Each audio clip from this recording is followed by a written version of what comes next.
Yeah, I want to first thank our fans for being able to adjust on the fly like we had to do today, but especially thank the fans that stuck around after the rain delay. I thought there was a lot of energy for the stadium, not being full after the rain delay, but the energy in the stands was awesome. And that was a big momentum play when we came back out for the second half to go 3 and out on defense and then march down and score on offense. I felt a little energy and enthusiasm in the stadium, and that was huge for us in terms of this game. So I appreciate that during tough times in the weather.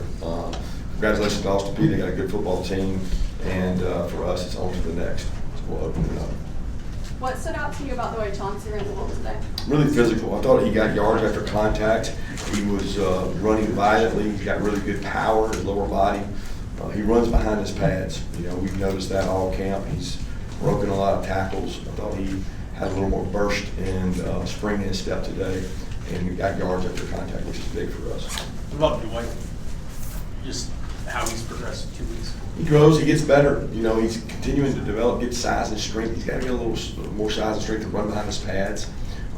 He seems more electric. You hold your breath when he comes in there because you feel like he can break out any time. But then when he's running east and west sideways, he's got to cut it up and go somewhere. We had a couple of runs where we ended up not getting anything out of it, and they weren't great runs. They weren't well blocked. But I'd like to see him get vertical and get the ball back in a lot of scrimmage. But really pleased with Dwight and just excited for him because he works so hard every day. Kirby Gunner said that he needs to work on his confidence, especially in the passing game, and he said that starts in practice. So what do you need to see from him maybe in practice so that translates into the game? Well, I actually need to see what he does in practice in the game. That's the biggest thing because we take a lot of periods. We took a lot of periods last week to do throwing periods with rush and do pressure pass periods. Play, where you have to play in the pocket and win things in the pocket. So we did a lot of that last week in practice. A lot of play action shots. Where people try to add up and do things. So he did a really nice job of those things all week. He's just got to continue to grow, get better at that, and get comfortable with it. What kind of impact do you think the injuries in the offensive line to this point have had, especially with that group coming together and gelling? I don't want to lean on that. We've had injuries every year we've been here, right? I don't run from injuries. We're certainly not who we need to be with Ernest out. Juan being out is a factor, but it's not like Juan wasn't here last year. Ernest has played more football, but it's the moving parts right now. The guys bouncing around. This guy's here, this guy's there, but that's part of it. When you have injuries, you got to have a guy step up, and be ready to play. What disappointed you most about that 2-minute drive right before the half? What disappointed me the most is the fact we didn't score. Yeah, but was there just which play? I guess you're asking. Yeah, or something. There was like 5 plays that were within inches, right? So they did an unbelievable job managing the clock with 1 timeout to get it there. And then I forget what play got us to that spot, but then it was 3 plays where we actually had either a run or a pass completion that didn't get in. So any one of those gets in, or they actually helped us by calling a timeout because we're going to clock it and we're going to lose it down. They call timeout, they give us another down, and we get the extra down and we don't cash it in. And then we get another down because of a penalty, and we don't cash it in, and we don't cash it in. Looking back, I probably wish that we would have ran the ball earlier, but the thought was that you don't run it when you don't have a timeout, until the end, and we didn't have a timeout. So it was disappointing in, give them credit, and best part is it created a little adversity for us. So I'm glad we had some.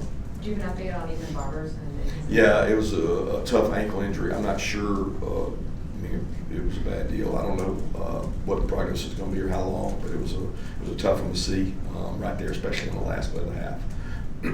Kirby, you mentioned the almost 2-hour delay with the lightning. What did you do to keep the team engaged? Because it did look like they came out, like you said, in the second half and played a little bit more energy.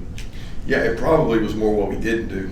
We had a plan of we're going to come in there, got the iPads, got the TVs, and I was like, guys, we can overdo this. So we went in and jumped right on it. And then once we realized, hey, the forecast is saying this is going to be a while, we took the pads off, we took the cleats off, we shut it down. We let guys go back to their piece, quiet, sit there, and treated it like a new game when we came back, and didn't try to coach them the entire time. Didn't try to just sit over the top of them, and we had a good 20-minute conversation when we knew we were going back, and then we warmed up and went out there. But the energy helped us more than anything. I think the rest helped our guys energize a little bit too. It was hot that first half, so it was what I call slop ball. Like it gets in scrimmages, it was just sloppy. Just guys can't run, guys look bad. You think that you're like, well, we got to be in shape. There's only so long you can play in wet ball of that temperature. We saw Dontrell get in the mix fairly early. What have you seen from him, especially with him being a summer enrollee, just what he's done to get in the mix so early? Yeah, I wish he'd come mid here because he's been a blessing. He loves the game. He passionate about it, very naturally instinctive. You can tell he's well coached in high school. He does a good job, and he's earned the opportunities with some of the injuries to get in there, and he's made the most of them. I'll reserve judgment on this game because I don't really know how he played, but he's done a good job in practices. With the offensive line, just how challenging do the injuries make it when you've got a group that's got to gel, work together as one, and what do you want to see from the players looking ahead to obviously a tough road test next week? Well, they ran the ball really well. We had a 99-yard drive where I don't know that we threw the ball outside of an RPO once. I mean, so they overpowered a group they should overpower. But as far as gelling, I mean, it's more communication, execution. They had a slip up in pass pro, slip up with a guard letting a run through and get gunner on an RPO. I mean, a couple of mishaps that we have to overcome.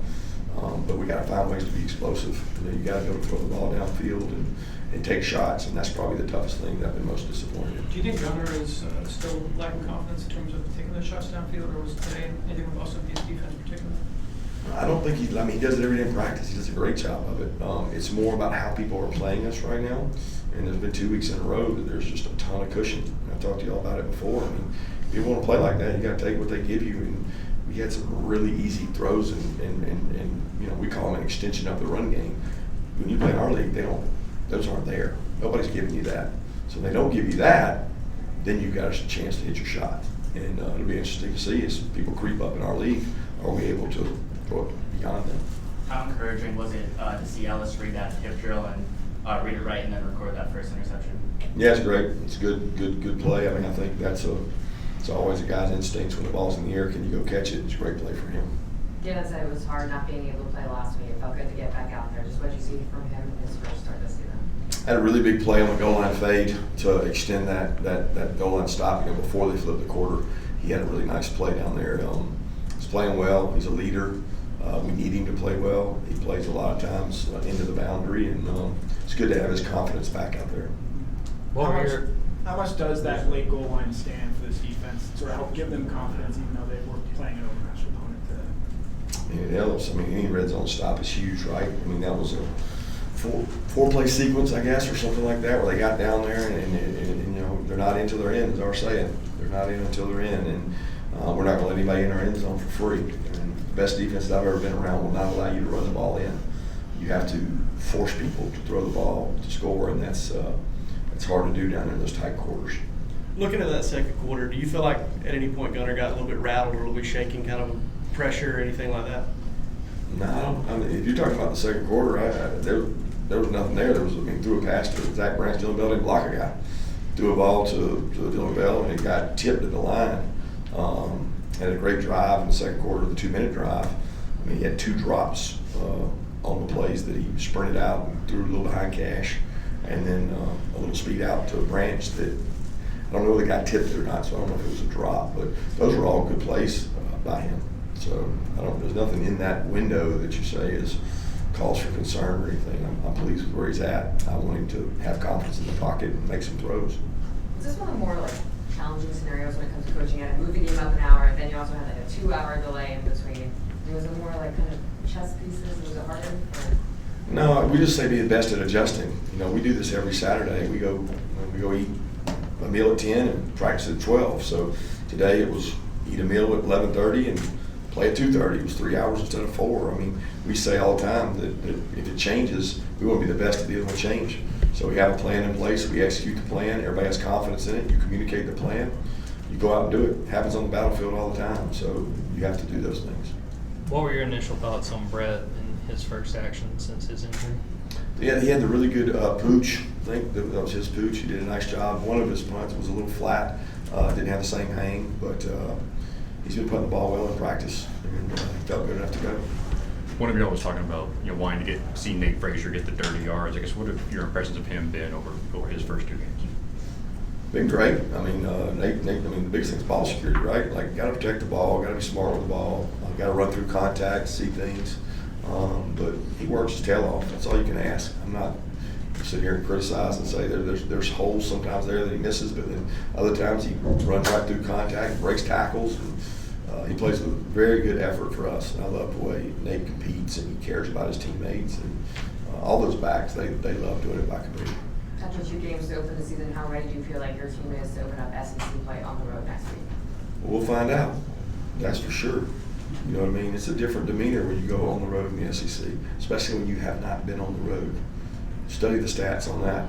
You ain't been on the road in your first road games in the SEC. We had a couple years ago at Auburn. It's always an adventure, and we've been preparing for that, knowing that all along. But it's going to be different when you go up there, and you got to be prepared for it. You got to have confidence in your plan, and you got to go execute as a unit. It's not you against 100,000. It's you against 11 on 11. You talk about, along those lines, you want to see Gunner be more confident, throw the ball from the pocket.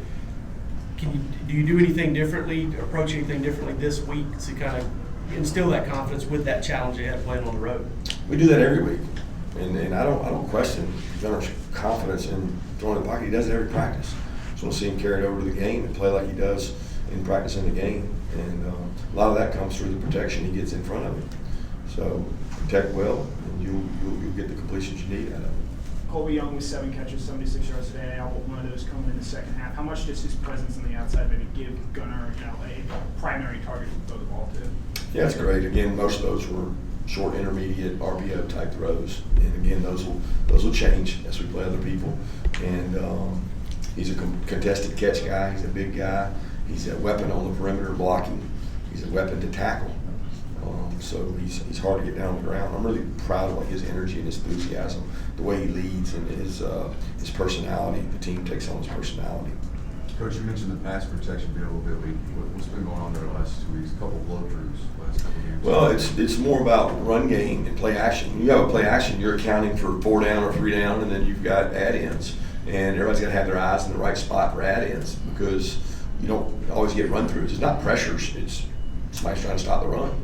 If people try to really sell out and stop the run, sometimes they just keep on coming. And we got to do a good job picking them up. That should help on your overs and your play actions, because there's nobody in the underneath coverage who comes naked. But they're getting home before we can get it protected. And we got to shore that up, because that's an identity of who we are for the last 3 to 4 years. We've been really good at play action shots and overs and 15, 20-yard passing game. We got to improve that. Any more questions? All right, thank you, Coach.